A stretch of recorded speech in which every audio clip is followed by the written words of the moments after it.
Hello, this is Elvie Braun with Kids Camp Connect. Today we have a wonderful and very interesting guest. We have today Scott McGregor.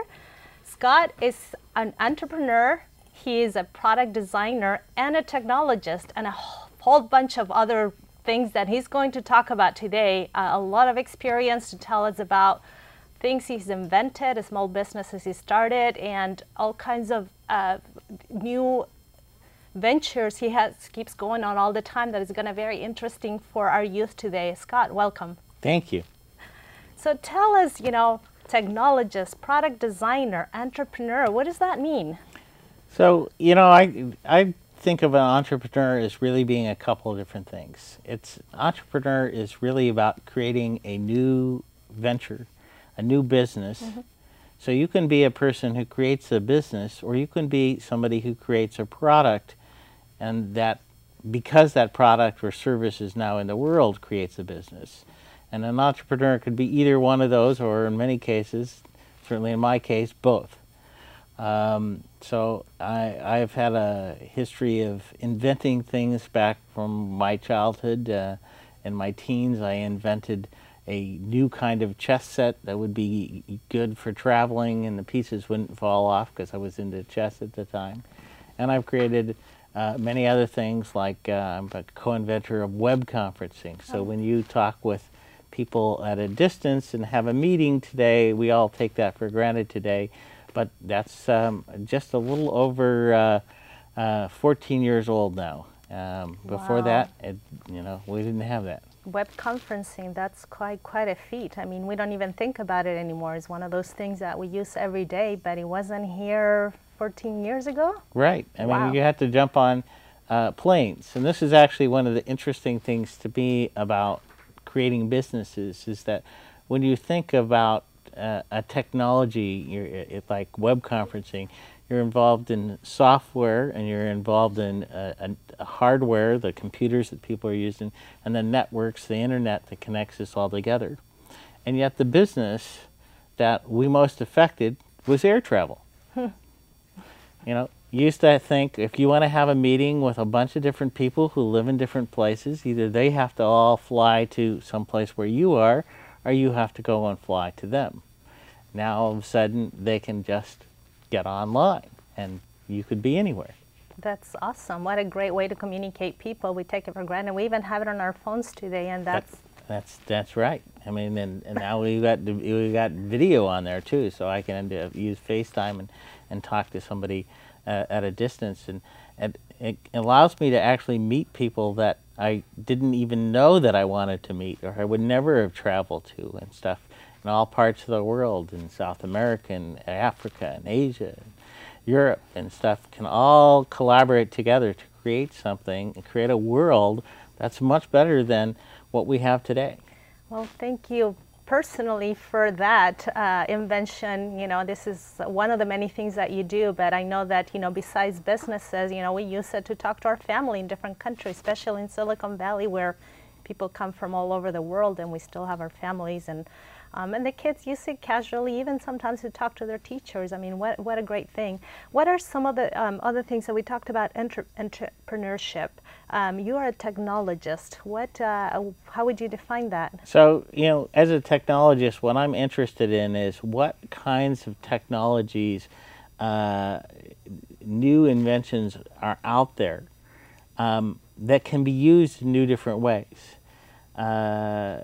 Something comes up, it becomes possible, and now you can do it. So, for example, with web conferencing, when we created it, we wanted to enable somebody that was a marketing person or a salesperson to talk to thousands of people at a distance and stuff. But you can just as well not only talk as a salesperson to your client, and then next time you can talk to your grandmother that's halfway across the globe.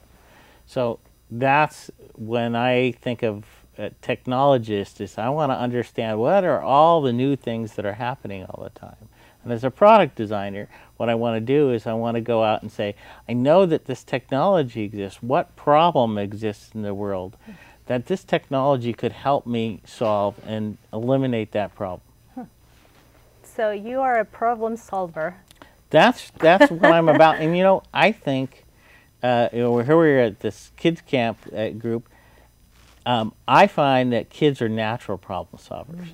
And one of the reasons I love coming to this organization and talking with kids in general is that kids are so inventive because nobody's told them that they can't do this yet. And I hope they never listen to people that tell them they can't do this, because the world changes constantly because somebody did something that's never been done before and doesn't listen to all the people who say, oh, it's not done that way. And what the world that we live forward into and the world that they're going to inherit is the world that they make. That is so true. There is so much invention, and you have to, kids, be out there and, you know, and be creative and do the things that haven't been done. And, you know, living in this valley, I mean, we see a lot of entrepreneurship. We see a lot of companies. We have some of the biggest companies in the globe are represented right here, really close to us, within a couple of miles of this station. Now, when you think everything's been done, what are your suggestions for the children of today? You know, some encouragement that you can give them. You know, be creative. The truth of the matter is, as a kid, there's always things that you look at it and you say, I don't want it to be this way, or it doesn't make sense to me. Why does it have to be this way? And a lot of things that you're doing as a child is you're really open to learning things. And sometimes what you can do is invent things, and they'll just be things that happen to be of interest to you. So, you know, I was interested in talking with people at a great distance. I had once lived overseas. I like connecting to people at a distance, so web conferencing was a solution for me.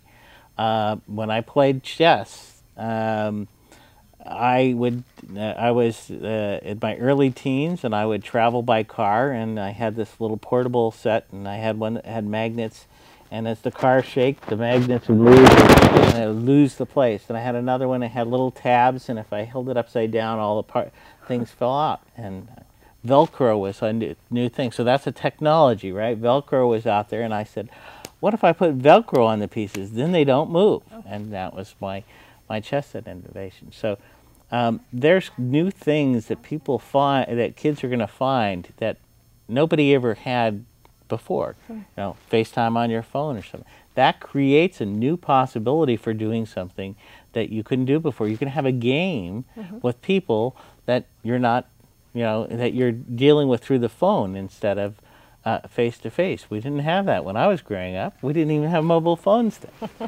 That's right. We have quite a disposable, available technology, literally at our fingertips. Now, with so much going on, I mean, sometimes it feels like everything has been done already, like nothing's created, you know, nothing's new. Again, what are some of the things that, you know, how can you say, well, this may work or may not work, or do you really want it to be like perfect the first time, or, you know, what are some of the lessons? So I think that one of the lessons is that you know, our world, what we think is possible as the world, is what we say to ourselves. So if we say to ourselves, everything's invented, there's nothing new, then we will never invent something. But if we say, you know, I don't like the way this is, I want to imagine a world in which it isn't this way, we can start to imagine that world. And by imagining that world, we can talk to somebody else. And we may not even know how to go out and solve that problem, but by talking to somebody else, they might say, yeah, I have that problem too. I want to solve that problem. Have you ever thought about this? And this is the other thing that's really exciting to me, is that we grew up in a culture, you know, for hundreds of years with a patent system and secrecy. It was all about not talking to other people because somebody would steal your idea. And now we're in a world in which most of the ideas that really spread like wildfire spread because you talk to everybody about them. And the thing is that if you are an inventor, not an inventor of something, I'm an inventor, not an inventor of web conferencing. I did invent web conferencing, but I am an inventor in general. So whether or not I make money from web conferencing or somebody else that sees my idea does, I can go on and invent the next thing. So I've worked on several other things. I've worked on things that predict, what you might want to do, what you might want to be interested in, what videos or what restaurants you might want to go to. I've created things for advertising to help you find what what's of interesting to you. I've created things to help you use your headsets so that you protect your hearing and stuff, and this chess set. So all those things are just inventions, and they all come about by just noticing, gee, I wish it wasn't that way. That's true. It's just a little problem solving and have a little encouragement to get it started. You talked about maybe finding someone else to help you out or asking, getting the feedback to make it happen. For me, it's more fun. Now, there are some people that would like to go into a room and program something, but even then, eventually, when you've solved your problem, it's more fun when you give it to somebody else and you find out that you've solved their problem too. And like in web conferencing, I know that I read an article that since we created this, over 1 billion people you've used some kind of form of web conferencing. Wow. It's really cool to wake up in the morning and say, somewhere around 1/7 of all the people in the world have benefited from something that I helped imagine and invent. Wow, that's quite a feat. Now, kids, what are some of the other advantages time-wise as they're young, as opposed to an adult? I mean, I feel like always busy and rushed, and I gotta go to work, and I gotta get home and get my stuff. What are some of the things that, being a child, that is just perfect? Really, as a kid, first of all, everything you're gonna do, you're gonna be always learning something new. For an adult, they always have to say, well, I know how to do it this way. And maybe I'd go out and learn this other way, but that would take some extra time, and I don't know if I want to spend that because I can already do it this whole way. If you're going to go and learn some new way, you might as well learn the latest way or the fastest way or whatever. The second thing is that when you're in school and stuff, you probably have more time after school and stuff to do some really cool activities. And you can be inventing stuff, and you could be doing it with your friends, so it could still be great. You don't have to worry about how you're going to get fed and having a house over, a roof over your head. And so you're not like, oh, I have to do this job in order to pay things. You can go out and do what you want. And what we've seen for entrepreneurs is by doing what they want, they actually find that money comes to them because other people want that too. That is great advice. I mean, I really appreciate everything you've said, and in particular for the kids that are watching this and their families, the encouragement to go out there and get something done. And solve a problem, get people involved. Everybody's comfortable. There's plenty of problems to be solved. Even if we think we have fixed everything, just by the turn of changing life. I know, my kids and the other kids that I talk to, they're worried about the environment. They're worried about educating. They know that everything isn't perfect. They know things that they would like to see changed. I want them to change it too. Absolutely. I appreciate. Thank you so much for coming, Scott. And again, for Kids Can't Present, this is Elvie with Scott McGregor. Thank you very much.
you.